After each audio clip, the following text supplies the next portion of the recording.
Stand,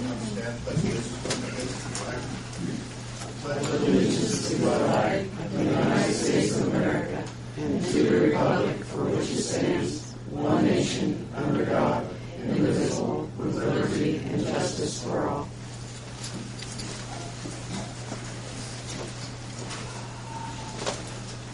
Today is December 5th, 2011.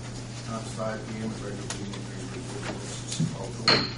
This time we question all cell phones, papers, and other electronic devices that interfere with the PA system. Please turn it on. Roll call. Jamie? Here. Rodney? Here. Linda? Here. Steve? Here. Aaron? Here.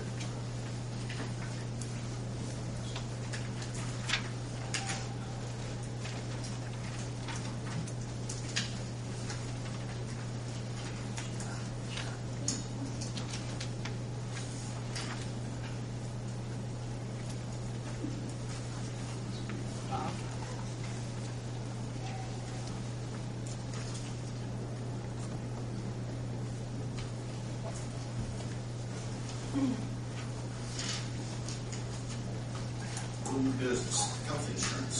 A minute. Approve the minutes for November 7th regular meeting. Make a motion to approve the minutes. Second. Steve? Yes. Rodney? Yes. Linda? Yes. Jamie? Yes. Aaron? Yes.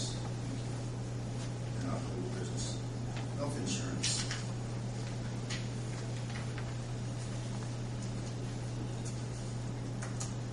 And Steve, would you like to address that? Barb? Barb?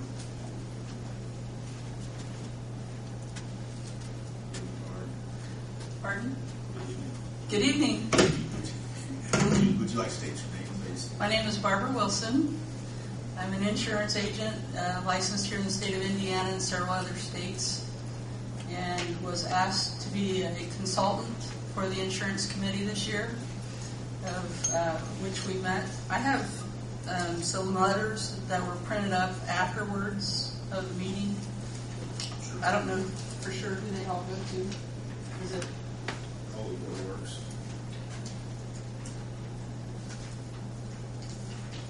It says that you're going to give an opinion about a million and a half. But I don't want one of those. I'd like a different one. When did you pay back on your fees? I had to reduce my fees this year.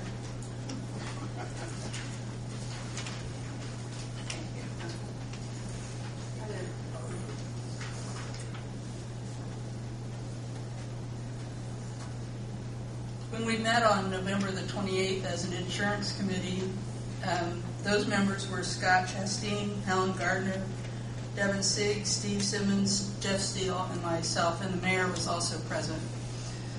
It's my understanding that the request was for proposals, and those proposals, they were to be firm quotes, starting with the January 2012 year. And based on those quotes that we received, the renewal of those was accepted by the committee to be the Mavericks renewal firm quote was the most competitive quote presented and accepted as stated. It's a recommendation of the insurance committee to accept that proposal, the 2012 renewal quote as presented by Maverick Insurance Agency with a 2.25% increase from the previous year. The elimination of the $10 per employee per month broker fee was accepted. All benefits will remain the same for the 2012 plan year. We recommend monthly educational newsletters to be delivered to each employee's home address to be provided by the insurance agent or agency. We would like the agency to target trends of claims on our newsletters or on the newsletters with the idea of cost containment. Also, we feel that by sending it to the home, we can address and maybe catch the eye of the spouse. And we know that a lot of your employees are men, so the spouses are the women taking children to the doctor's office and hospital seeking care, making sure. So we want them to be educated and informed as well. We also recommend quarterly on-site educational training for employees and their families provided by the insurance agent or agency, and quarterly review of employee benefits within our policy features. The annual health fair to be supported by all agents offering benefits to the employees. This is the employee's responsibility to attend such activities. There's a question as to whether or not it should be mandatory that the employee attend. That's not the issue at this point. We hope that the employees will want to attend. It's their benefit, it's to their household benefit to know all their opportunities to seek care with their current medical benefit. And of all the proposals that were accepted, we also received 4 alternates from the Maverick Insurance Agency, and we considered those as well, but still the 2.25% increase was the best, most competitive rate for the 2012 year. It's recommended that the city consider that as they're moving forward with their benefit package for next year. Any questions?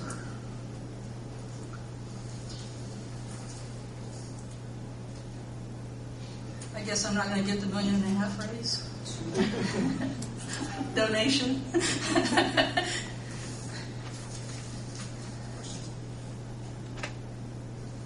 Before we proceed,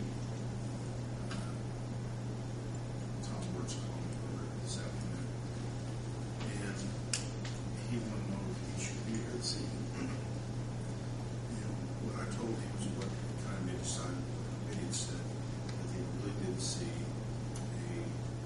I call it a quote, and he said that he could explain that. So I think we at least need to give him the opportunity to explain what his cost is on insurance. And if you could, Barb, if you could listen to it as well, see if we were just if the committee was confused or missed something. But if there is a cost there, maybe it was a real short amount. What that cost was. May I read? One of the things that we did have from Sterling was 12 instead of 24. Meaning going back 12 months on the expenses versus 24 months on the expenses. And that was 12. less period of time. So it wasn't quite the same. No, I thought Tom, the year before last year, recommended we go. I think everyone thought it was a lot better. I explained last year that you can't get, unless you're the incumbent, you cannot get a 24-12 contract.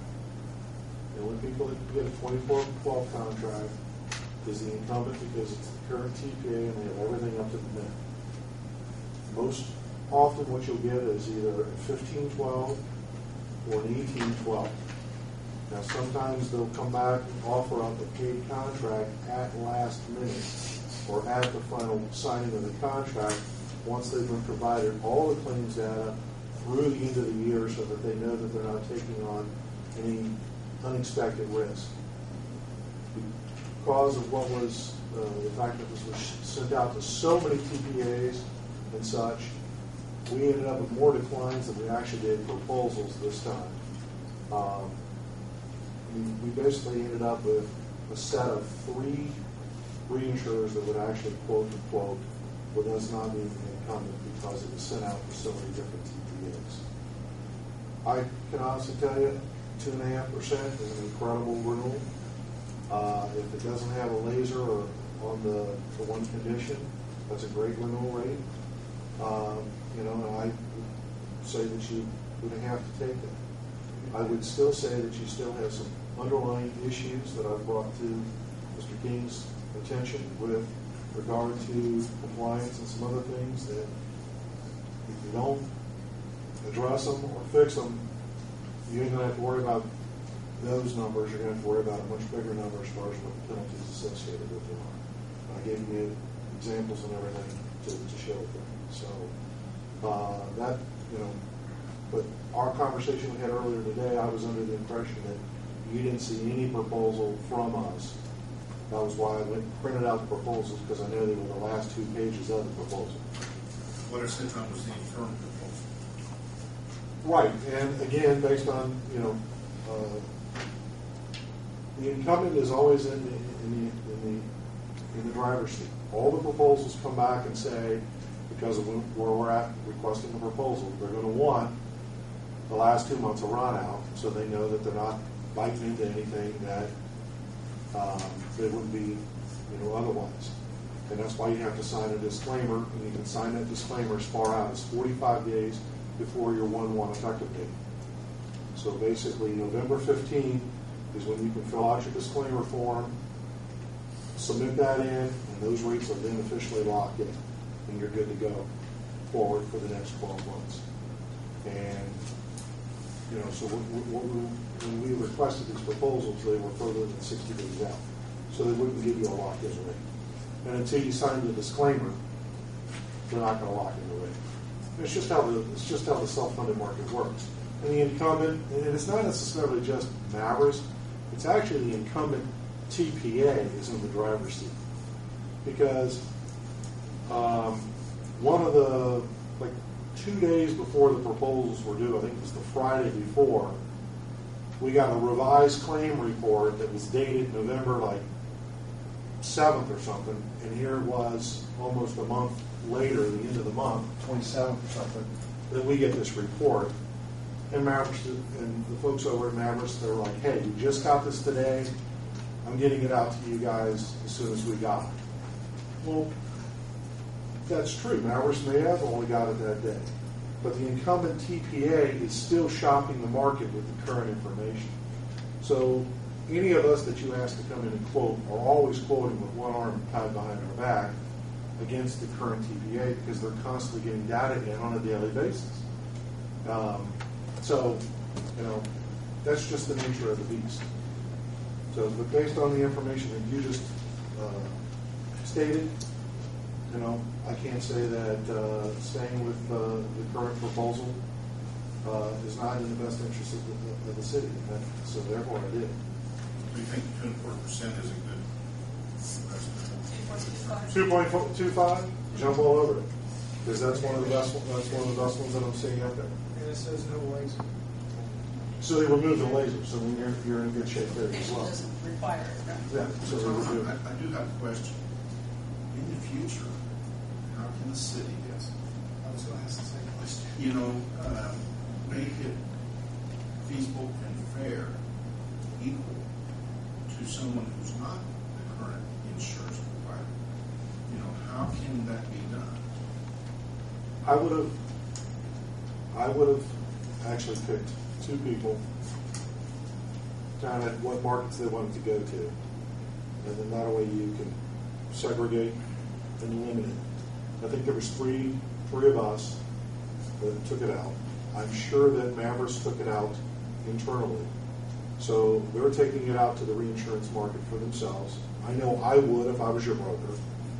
Even though you've got it with SIHO, I would automatically take it out to possibly 2 other TPAs and maybe a fully insured carrier on a self-funded, you know, to get a self-funded quote. So internally, I would send it out to 4. So then you give it to myself and another broker. So now we've sent it out to 12 different TPAs if we each did 3 or 4. And then they're sending it out to a total of, there's only about 20 reinsurers out there. So now all of a sudden they're getting it from 12 different people. So what happens is, and I think in my proposal, I started handing you all the declination letters. And so ultimately what you need to do is narrow it down to A and B and then say, okay, I want these quotes and that. And then also understand that the only one that's going to provide you in your initial packet, a 2412 proposal, is going to be the incumbent. But that's industry standard. What you should request is a 1512 contract. And if your TPA is worth their weight in salt and doing their job, a 1512 is really all you need. But then when you get to your final contract, it'll be either an 1812 or it'll even be a 2412 as the takeover. But that isn't finalized until the last thing, so don't get fixated on that. You should request a 2412. And then that way you're going to get the best information out there. And then kind of structure it that way. You read, Mark. Well, may I ask a couple questions? How far out can you go on the firm quote? 45 days. So what would we need to do, we as a city, I'm not part of you guys, what would they need to do to secure a quote, firm quote, that they can count on January 1, it's not going to change? We even well, for example, last year, we got into this point, we're down to this point. And I'd already done the disclaimer form, which is basically where you say, this is all the information we have, these are the conditions we have. I did a disclaimer form. When I came in, my rates were firm rates. The incumbent actually came in and said, all these are firm. Well, they weren't firm. They hadn't done the disclaimer. They had come back from it, asked for additional information, which I had said was the case, because we were actually asking the same reinsurer to provide a quote. The reinsurer said they needed additional information. He continued to wait on that, finally waited, filled out the form, then all of a sudden we got this condition and we have to basically restructure the plan design and then end up with a laser on there. Well, that wasn't a firm quote. Even though he came in here and said it was a firm quote. It wasn't. Mine was, because I had filled out the disclaimer form and said, this is all that's going on and here's all the medical information. The disclosure is when you hit the disclosure 45 days out and you complete that form. So if your form right now has not had a disclosure statement filled out by you or signed by you, it's not a firm quote. It's not completely done. And until that paperwork's in, it still isn't. They'll say it's as firm as can be without this information coming in, but it ultimately is not. So you're saying this is a firm quote, and If you have a cancer that shows up tomorrow, or somebody has a major auto accident and is in the hospital, and that information comes in before you fill out that disclaimer, they could put a laser on that person or change your rates. Because the census or the information has changed between now, when they offered it, and when you filled out the disclaimer form. Steve Maverick signed off the space for Well, It's not them signing off, it's someone here. Yeah, I don't know about that. I know they say, lasers not. Is Maverick here tonight? Well, if they've got it, and I'm not saying that that's not. What I'm saying is, if something were to arise and you've not filled out your disclosure form, then the reinsurer could still alter the rate because you haven't finalized it. It isn't done yet. So it's as firm as you can get without finishing the paperwork. And if something were to arise between now and then, which last time there was a 3-week lag between when we met here and when that final paperwork. And what ultimately happened is a medical condition came up and we ended up having to change. A laser was added on and the plan design was changed to limit benefits on that. So that all occurred after we had firm rates, and they weren't firm. And that was simply because of disclaimer. Did the rate change in January of 2011 last year? The rate didn't change, just with the laser, we had to restructure the plan. The laser was when you're added and the plan self-insured- design was changed. And when you're self-insured, you're always going to restructure when you come up with a major medical situation. You know? Yeah. Well, Especially if you know of a major medical. well, whereas they didn't know about it. You knew about it in December of last year? No, that came up, it was in the doctor's notes. I want to say less than a week prior to the quotes coming It back. was when the quotes came back. And the reinsurers kept asking about it. They were asking about information about it. And the reason you don't change it is because it gets into a violation, federal law violation. That's right. And that was one of the concerns that I had brought up. Is that But was there a problem all year long, or? But you don't alter the plan design based off of personal information. that you have received. Yeah, if you accept it and it's signed, it's a contract. So you're saying that it didn't happen that way? Is that what you're saying? What I'm saying is that it's still cheap. There's a process, and until the disclosure is completed, the firm rates aren't entirely locked in. Okay, And that's what happened last year, I see. is that they weren't locked in. And so, what you have here, if you fill out the disclosure tonight or within the next couple of days, and nothing has arisen, or, well, if you fill it out, then your rates will be good. So then to be able to accept a quote from an agency or an insurance agent, and the city wants a firm quote, then, and my understanding that when the quote comes in, it was to be sealed and handed to June Ryle. Right. And if that didn't happen, then the quote's not valid. If you get a quote prior to 60 days before from anyone other than your income, But the There's city gonna sets have that up, right? Is that right? Does the city set that up as the criteria as to how a quote will be accepted? You set up a date too, that we're gonna take the claims through a certain date, just so everybody was on the So same let's page. equal, sir. Yeah.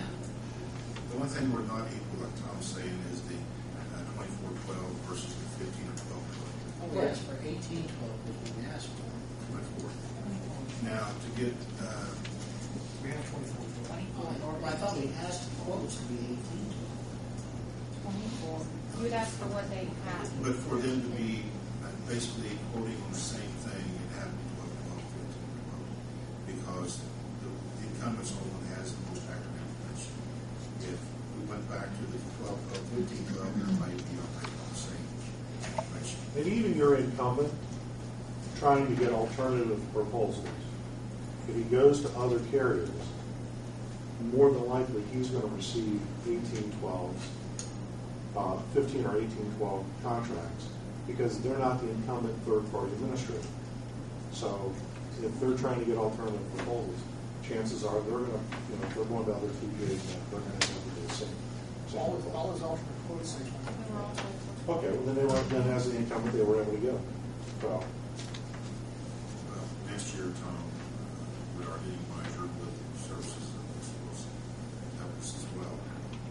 We will look at that again next year to try to make it as equal as we can for everybody on both. We want the best possible deal for coverage for the help. We sure do appreciate your time and reference and the municipal. Appreciate it. thank you. I'll donate my $1.5 million to the city. Take up the taxes. Is there anyone here from Whitcamp for insurance? Maverick, would you like to address the words?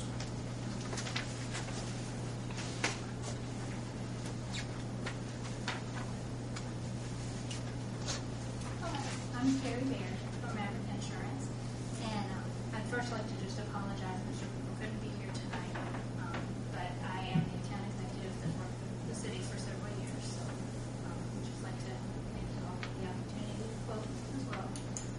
Barbara Gallegos is here with me tonight as well.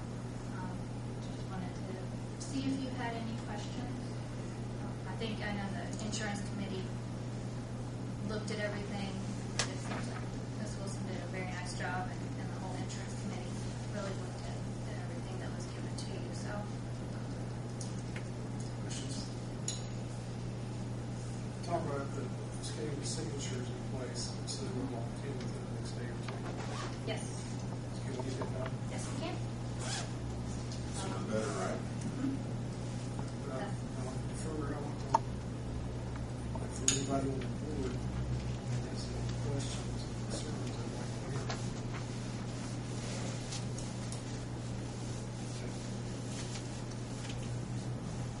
Thank you.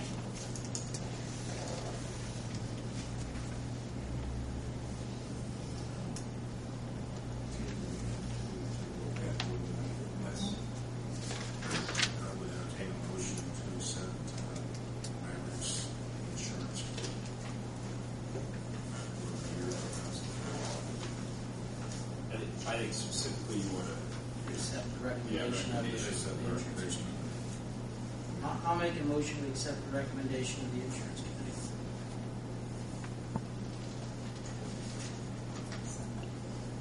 Any more further discussion? Hearing none, we'll call the question. Rodney? Abstain. Steve? Linda? Yes. Jamie? Yes. Gary? Yes. Thank you. Next item on the agenda is Bill Blank with Lee County Fires. Good evening. I'm Bill Blank, president of Tree County Players. Dave Stoltz, board member, is with me this evening. We're here just to thank you officially and on the record for the use of the facility for our show. We had a lot of fun. It was great. Everything about it was like it was before.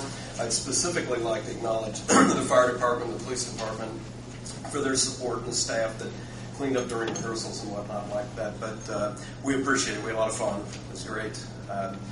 You got a shout out during the show, so that was part of it. We've nominated you to be Father Christmas, just so you know that. Anyway, thank you very much. That's really all I wanted to be here for, and we're deeply appreciated that, and we do not take your support for granted. Thanks. Thank you, Bill. Thank you, Dave. Thank you. Diane Ward could not be here this evening. She did decide to cancel the item of doing. Some others had questions or concerns about it, so that's not an issue. Different direction. Yes.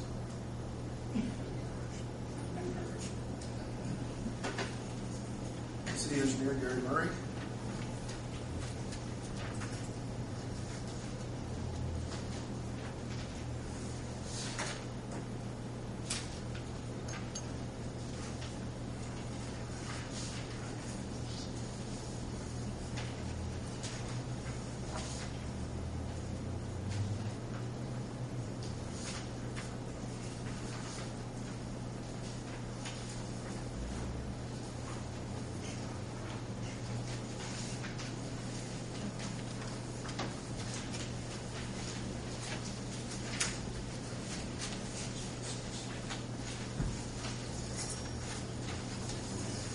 Is there any particular order we want to take these in?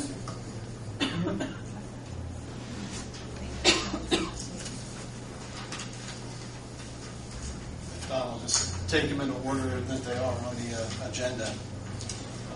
The first item is the purchase of a plotter. If you look at the summary of the quotes that I gave you, the plotter copier scanner that was looked at was an Osage Colorwave 300. This was a budgeted item. I did solicit 3 quotes. The low Budget. It was $9,000 between the planning department and the engineering department, and the street department has reallocated some funds because we do apply a lot of stuff back and forth for them. So Mark has a resolution to try to move some funds around so we can. I was just trying to remember how much was. It's a little more than we had planned on, but it is a much better machine, sturdier machine, should have a longer life cycle. Those 3 examples we paid last year. Now, those are the quotes that I received 3 quotes, one from Priority Engineering in Indianapolis, one direct from the manufacturer, and one from Franklin Imaging, which is over in Okay, the 21, 22, 130, 50 numbers.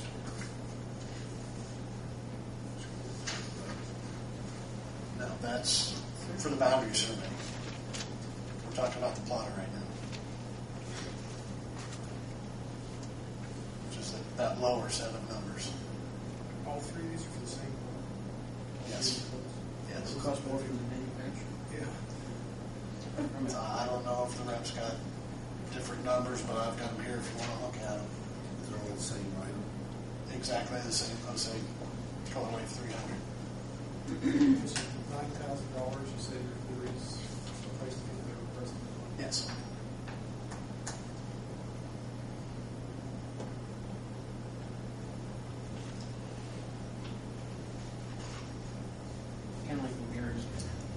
much did we spend on not having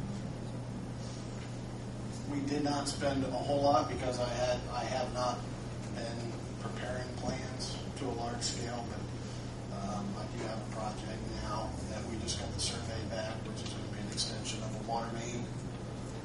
So now I'll be able to create full-size sets of plans where I was not able to in the past. But had we gotten this survey that we ordered back in May sooner, we would have needed to either send this out to have done or find some place to print large format drawings. I know you only estimate how long you foresee payback on this. Payback on This this? is why. Well, like I said, I haven't done up a lot of drawings, large scale drawings yet, but we've got Barishell that we want to do and put out to contractors. We've got Rex Water Main Extension he wants to do on Main Street, plus we've got the north side main extension, plus just being able to read half of the things that we need to print. I don't know how many 11 by 17s Mark and I have had to try to print to get through Lincoln Street because we did not have a full-size set of plans to try to read those. To a vendor, what would it cost us? Oh, these run, if it's color, it's about $5 a sheet, and if it's not, it's probably $2.25 No, if they have to do the per page. It would have been about $2,200 a set. okay. To give you an idea, it would have been nice to have about 3 sets of full-size color plans on that. They'd probably run you somewhere around $600 to $6,500 then 3 sets of plans. So we can pretty well say that within a 2-year period of time, it will pay for itself. It should. And we'll need plans, full-size plotted off for Vandalia Road, which will be in the spring, plus also the Gas Creek project. So Now, you don't want standard size sheet of papers for copying plan. comes on a 36-inch roll, about 150 feet. This is the plans used on Lincoln Street and other jobs. Yes, it's 24 by 36. It was budgeted. It was approved in the budget Yes. by council. The purchase was, again, this is a little more, and what I would probably do is make it contingent upon Mark's resolution going through the city council tonight to allocate funds over to help pay for this. All 3 of these quotes are for the very same item. Yes, sir.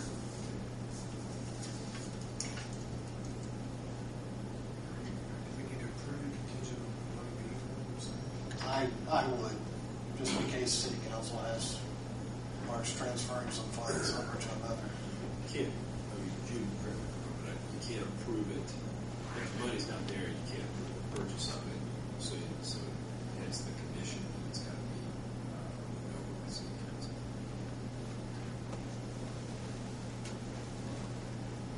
You can't approve it based on approvals of the city council under resolution. They can make a contingent upon that.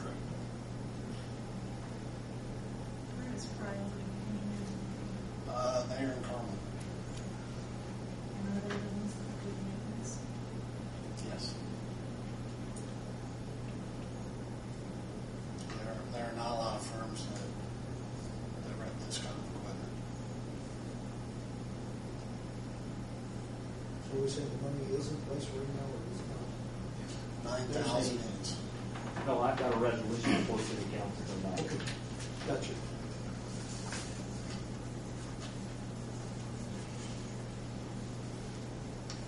So, make a motion to purchase the water contingent on approval by city councils. Resolution 2011-14, I believe. Second.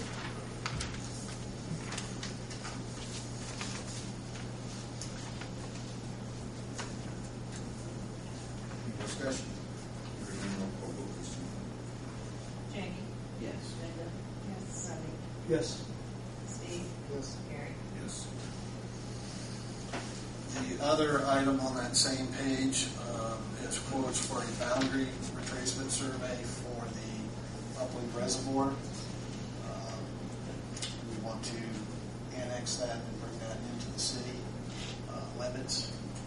And we solicited 3 quotes again for that. And Andy Sholey with Sholey Land Surveying was the lowest quote at $2,100. We'd like to award that to him so we can start moving forward with that process.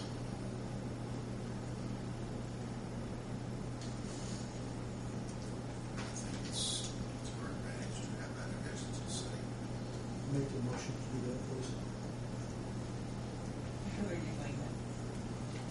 The Shoal Land Surveying, cheapest quote.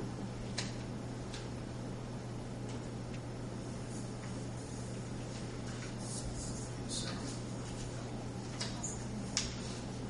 Any further discussion? Jamie? Yes. Steve? Yes. Linda? Yes. Ronnie? Yes. Gary? Yes, ma'am. Before you move on your last motion, Steve, who was you going with? With the priority sharing. Priority? Yes. Okay. Just want to double check on that, but, okay. What's it say? We have the word gas ready. And last month, we read in the bids for the Gas Creek project and all the alternates. We've since gone through that and decided to choose the base bid plus alternates 1, 2, and 3. And you can see at the very bottom of the page 2 where it says recommended award. We would recommend that the award go to Poindexter Excavating for a cost of $1,947,278.75. And this would, again, be contingent upon the release of funds from OCRA. We still have a couple things to wrap up in order for them to release the funds. One is the purchase of property from GCOM, which we have being surveyed right now, and the title work is being done so we can set up closing. That should happen before the end of the year. And the last thing we're waiting on is a permit from DNR, specifically addressing their fish and wildlife concerns. But the response to their request has gone back, so we don't foresee any problems of obtaining the release of funds. But the quotes or the bids, sealed bids that we got, their 90 days will run out December 27th. So we want to tell those that didn't get it that they can release their bid bonds and everything else and keep those active. $1,947,278.75. Yeah, you make Just find one. Yes.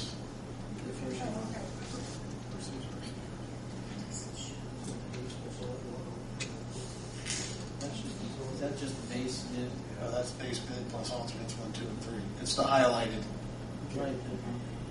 where it says recommended award in bold out to the side.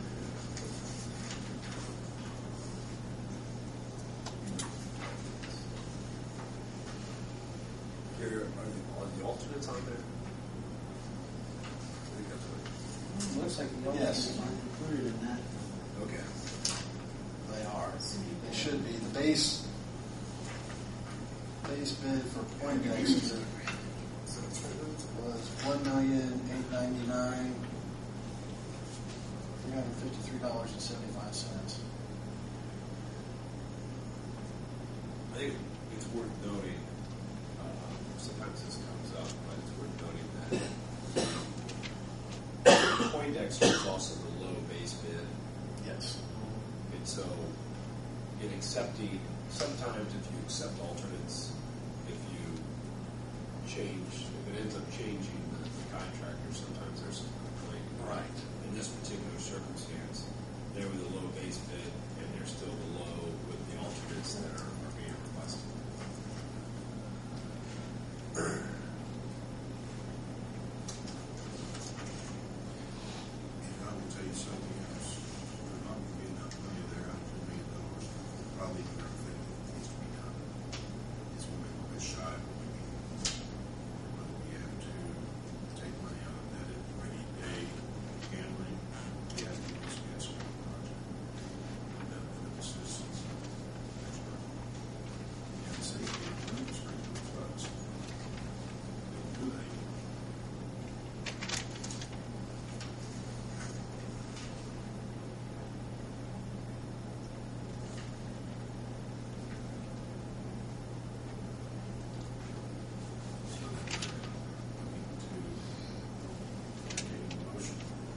release of funds from the Office of Community and Rural Affairs.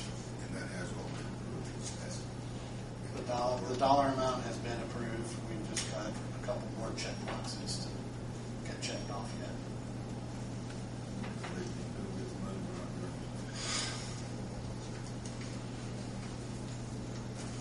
Southeastern. Yes, servicing southeastern Indiana. They're the grant administrator, but the funds are coming from OCRA, Office Community and Rural Affairs. Office of Community and Rural Affairs. Do we need to do this tonight? Yes. We need to, so if the other companies get their money back this year, that's with the bond money in. So,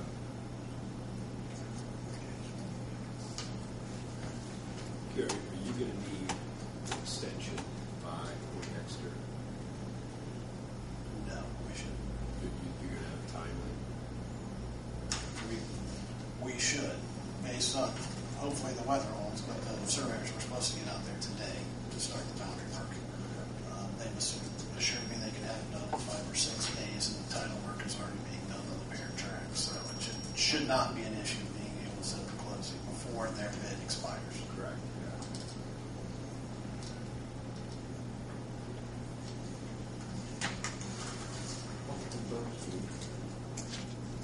You have a confirmed bid?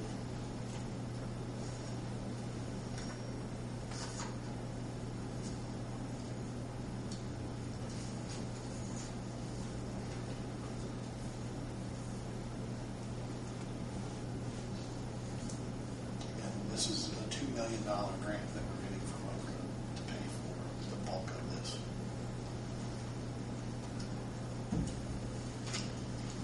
The net effect, when the project's complete, it will lower the 100-year flood elevation at Lincoln Street in Maine by 3 feet.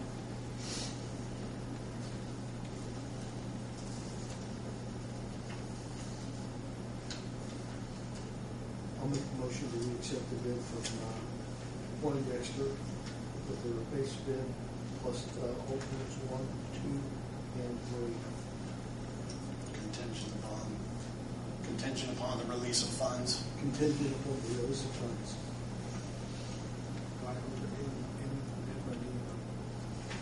Yes. In the Well, they won't do it without the permit.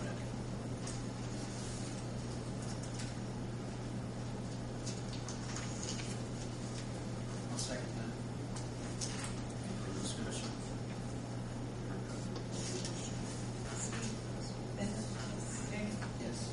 Yes. Yes. Yes. Thank you very much.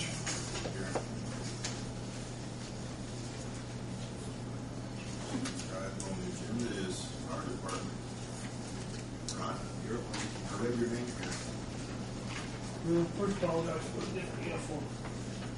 Chief Testing didn't be here, but I believe he's already submitted a packet. We submitted a packet, a letter stating our intentions.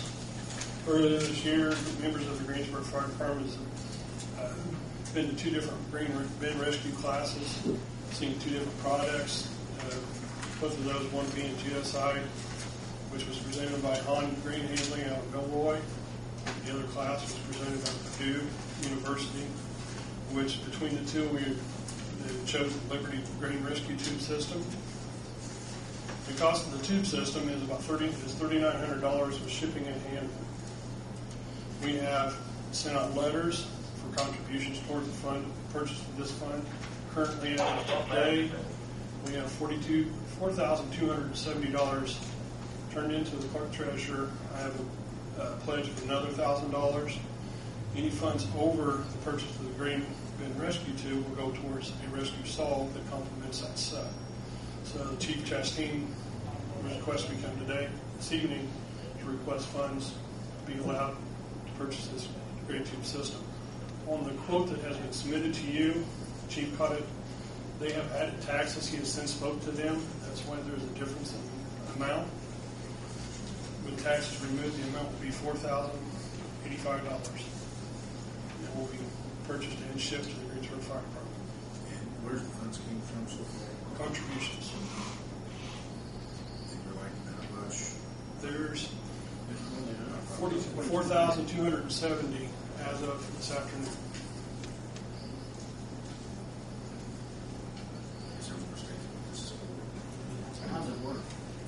Basically it creates what's considered a coffer dam.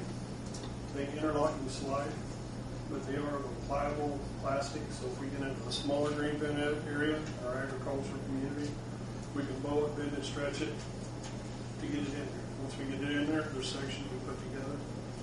We'll contain the person in, and then we'll have an additional item. We'll get a small shop vac. We'll just basically vacuum the grain around and do a rapid extrication. As it is now, I don't know if anybody you remember back at Brunei, we had a similar incident in the gravel bin. We were struggling to find equipment that would let us in, protect the person, plus gain entry. Knowledge and progress. The equipment's coming, so we're trying to get it and keep up, provide to the community the best we can. That's a good idea.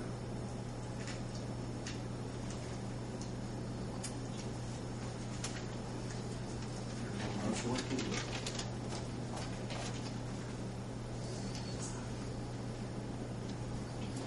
I'll make a motion to purchase the building. Second. Discussion. Jane? Yes. Sonny? Yes. Steve? Yes. Gary? Yes.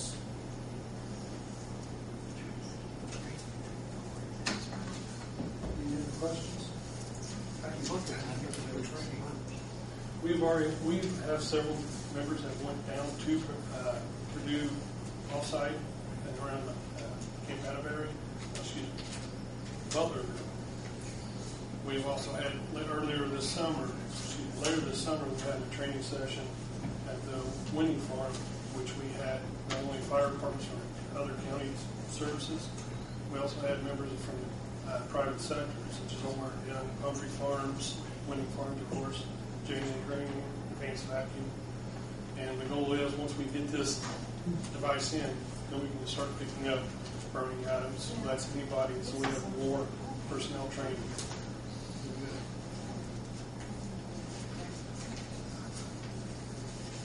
Thank you. Thanks, sir.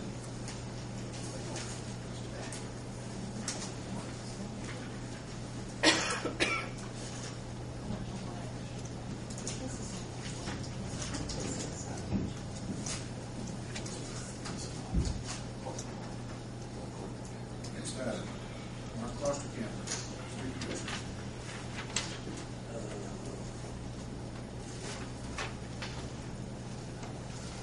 You should have 3 quotes in your packet. It's for the same exact machine. It's Bobcat.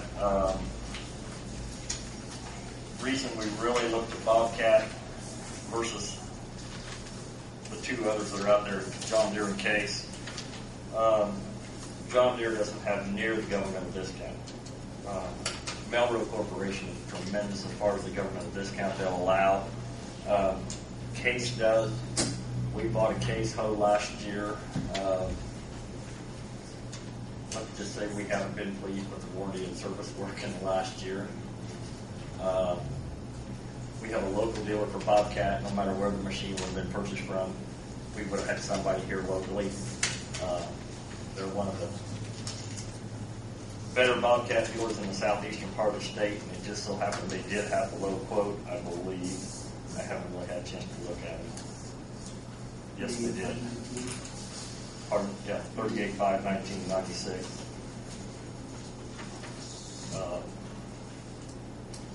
We went ahead and dropped one item off. The joystick controls was a $1,500 option. We did chose to go with a combination Bobcat, what they call a Bobcat or an H control, rather than going with the joysticks.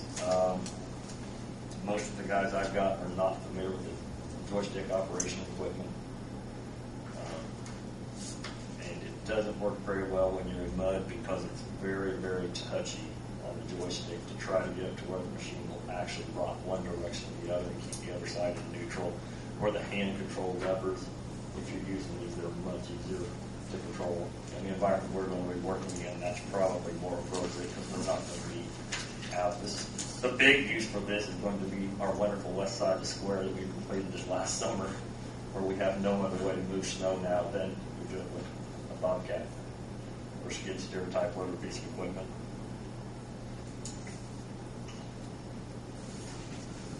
This item has been budgeted, majority of it in the 2011 budget. We held on till the end of the year to make sure we didn't have something extraordinary come up to where we wouldn't be able to, or we needed that money elsewhere. And then the balance is in the 2012 budget. What do you budget for that? $42,500. Partial payment out of 11, and the rest of it. I've got the dealer with the low bid. I've got him to agree to not require me to go get financing and pay interest. In other words, I can cut him a check for the Bobcat at the end of December, and he said whenever it's available to be paid the balance of, he will sell it for the payment without any interest or finance charge, which I thought was pretty good.